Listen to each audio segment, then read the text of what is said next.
Kanan ako. Hawa na mo guys, sirado ko. A, B, C, D, E, F, G, H, I, J, K, L, M, N, O. Isa. 1, 2, 3, go. Sina Adan at Eva. Oh, talaga. Sina Adan at Eva. Sina Adan at Eva. Ano ba?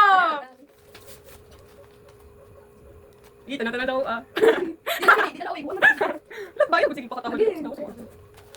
Wala ko mag-apply yung trabaho. Sina Adan at Eva. Sina Adan at Eva. Tigalin mo. Ito mo ka rin yung duwa, oy. Para mo man ako, diba? Sina Adan at Eva. Sina Adan at Eva. Sina Adan at Eva. Uy, saba! Sabaan ninyo duwa, oy. Saba kayo mo. Storage lang karon. Pangawa ng pili ka sa abala.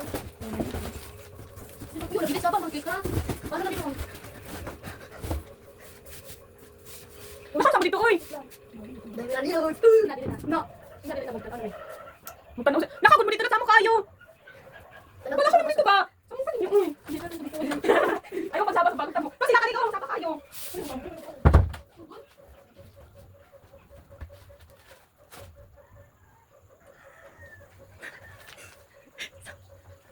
Sina Adan at Eva.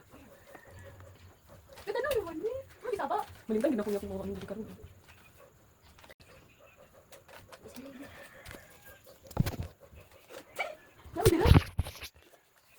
Ay, di mas nindot. Ano ko?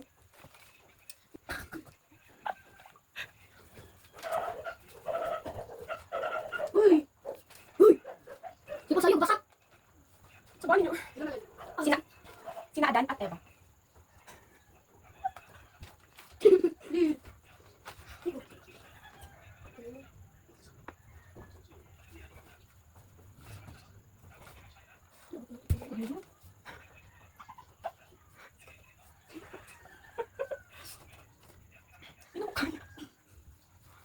Sina Adan at Eva.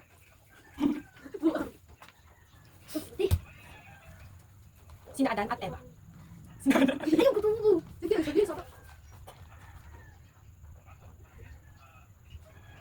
Isumbong kita mo kay mama. Karoon.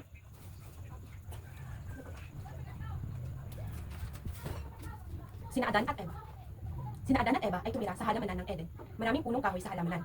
Sinabi ng Diyos kina Adan at Eva na maaari nilang kainin ang bunga mula sa lahat ng punong kahoy sa halamanan. Sinabi ng Diyos kina Adan at Eva na maaari nilang kainin ang bunga mula sa lahat ng punong kahoy sa halamanan maliban sa isa. Ito ang punong kahoy ng mabuti at masama. Kung kanilang kakainin ang bunga ng punong kahoy na iyon, malalaman nila. Kung kanilang kakainin ang bunga ng punong kahoy na iyon, kanilang malalaman kung ano ang mabuti at masama. At kinakailangan nilang umalis sa halamanan ng Eden. Kung hindi nila kakainin ang bunga ng punong kahoy, ay maaari silang palagiang tumira sa halamanan. Tapos,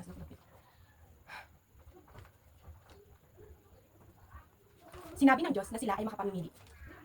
Isang araw, si Satanas, ang demonyo, ay nagpunta sa halamanan. Ito ay naganyong ahas. Sinabi niya kay Eva na dapat niyang kainin ang bunga mula sa punong kahoy ng mabuti at masama. Saba kayo ang ano putahan. Sinabi niya kay Eva na dapat niyang kainin ang bunga mula sa punong kahoy. Saba kayo. Ulit ka na lang. Nagkukumama.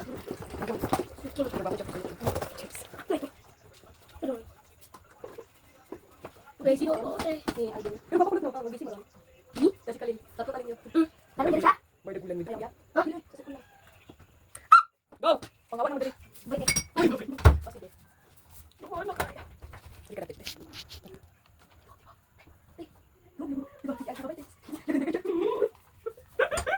Gawin naman, hindi ko na tubig. Ako na. Sina Adan at Eva. Nagsab! Sina Adan at Eva. Sina Adan at Eva ay tumira sa halamanan ng Eden. Maraming punong kahoy sa halamanan. Sinabi ng Diyos na maaari nilang kainin ang bunga mula sa lahat ng punong kahoy maliban sa isa. Ito ang punong kahoy ng mabuti at masama. Kung kanila itong kakainin, ay kanilang malalaman kung maaari... Kung kanilang kakainin ang bunga mula sa punong kahoy na iyon, kanilang malalaman kung ano ang mabuti at masama. Kung hindi nila ito kakainin, Kung kanilang kakainin ang bunga mula sa punong kahoy na iyon, kanilang malalaman kung ano ang mabuti at masama, at kinakailangan nilang umalis sa halamanan. Kung hindi nila ito kakainin, sila ay maaaring palagi ang tumira. Kung hindi nila kakainin ito, sila ay maaaring palagi ang tumira sa halamanan. Sinabi ng Diyos na sila ay makapamimili. Isang araw, si Satanas, ang demonyo, ay nagpunta sa halamanan. Ito ay naganyong ahas. Sinabi niya kay Eva na dapat niyang kainin ang bunga mula sa punong kahoy ng mabuti at masama. Sinabi ni Eva na sinabi ng Diyos Sinabi ni Eva na sinabi ng Diyos sa kanila ni Adan na huwag kainin ito. Sinabi ni Satanas na ang bunga ay kanais-nais. Sinabi niya kay Eva na ito ay makapagpapatalino sa kanya. Kaniyang malalaman kung ano ang mabuti at masama. Pinili ni Eva na kainin ang bunga. Sinabi ni Eva kay Adan na kinain niya ang bunga mula sa punong kahoy ng mabuti at masama at kinakailangan niyang umalis mula sa halamanan ng Eden. Binigyan niya si Adan ng ilang bunga at Binigyan niya si Adan ng ilang bunga. Kinain ito ni Adan. Dinalaw ng Diyos sina Adan at Eva. Hindi nila sinunod ang Diyos. Sila ay natakot. Tumakbo sila at nagtago. Kinausap ng Diyos sina Adan at Eva. Tinanong niya kung kinain nila ang bunga ng mabuti at masama. Sinabi ni Satanas na kainin nila ito. Kaya, kinain nila ang bunga mula sa punong kahoy ng mabuti at masama. Sinabi ng Diyos kina Adan at Eva na kinakailangan nilang umalis mula sa halamanan. Hindi na sila maaaring tumira pa roon. At umalis sina Adan at Eva mula sa halamanan ng Eden. Let's see. Ako naman, mag-video ko ito. Sina Adan at Eva. Sina Adan at Eva. Sina Adan at Eva ay tumira sa halamanan ng Eden. Maraming punong kahoy sa halamanan. Sinabi ng Diyos kina Adan at Eva na maaari nila...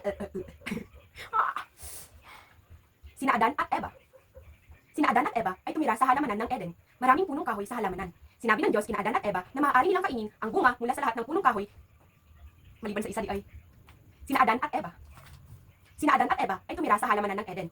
Maraming punong kahoy sa halamanan. Sinabi ng Diyos kina Adan at Eva na maaari nilang kainin ang bunga mula sa lahat ng punong kahoy maliban sa isa. Ito ang punong kahoy ng mabuti at masama. Ay, dapat stop ulit. Sina Adan at Eva. Sina Adan at Eva ay tumira sa halamanan ng Eden. Maraming punong kahoy sa halamanan. Sinabi ng Diyos kina Adan at Eva na maaari nilang kainin ang bunga mula sa lahat ng punong kahoy maliban sa isa. Kapag nagkalit. Sina Adan at Eva. Sina Adan at Eva ay tumira sa halamanan ng Eden. Pumasayo ulit. Sina Adan at Eva. Sina Adan at Eva ay tumira sa halamanan ng Eden. Maraming punong kahoy sa halamanan. Sinabi ng Diyos kina Adan at Eva na maaari nilang kainin ang bunga mula sa lahat ng punong kahoy maliban sa isa. Ito ang punong kahoy ng mabuti at masama. Kung kanilang kakainin ang bunga mula sa punong kahoy na iyon, kanilang malalaman kung ano ang mabuti at masama at kinakailangan nilang umalis sa halamanan. Kung hindi nila ito kakainin, maaari silang palagi ang tumira sa halamanan. Sinabi ng Diyos na sila ay makapamimili. Isang araw, si Satanas, ang demonyo, ay nagpunta sa halamanan. Ito ay nag-anyong ahas. Sinabi niya kay Eva na dapat niyang kainin ang bunga ng punong kahoy ng mabuti at masama. Sinabi ni Eva na sinabi ng Diyos sa kanila ni Adan na huwag kainin ito. Sinabi ni Satanas kay Eva. Sinabi ni Satanas na ang bunga ay kanais-nais. Sinabi niya kay Eva na ito ay makapagpapatalino sa kanya. Kaniyang malalaman kung ano ang mabuti at masama. Pinili ni Eva na kainin ang bunga. Sinabi ni Eva kay Adan na kanyang kinain ang bunga ng punong kahoy ng mabuti at masama at kinakailangan niyang umalis sa halamanan. Binigyan niya si Adan ng ilang bunga. Kinain ito ni Adan. Dinalaw ng Diyos sina Adan at Eva. Hindi nila sinunod ang Diyos. Sila ay natakot, tumakbo at nagtago. Kinausap ng Diyos sina Adan at Eva. Tinanong niya ang dalawa kung kinain nila ang bunga ng punong kahoy ng mabuti. Kinausap ng Diyos sina Adan at Eva. Tinanong niya kung kinain ng dalawa ang bunga mula sa punong kahoy ng mabuti at masama. Sinabi ni Satanas na kainin nila ito. Kaya, kinain nila ang bunga. Sinabi ng Diyos kina Adan at Eva na kinakailangan nilang umalis sa halamanan ng Eden. Hindi na sila maaari pang tumira roon. At umalis sina Adan at Eva mula sa halamanan ng Eden.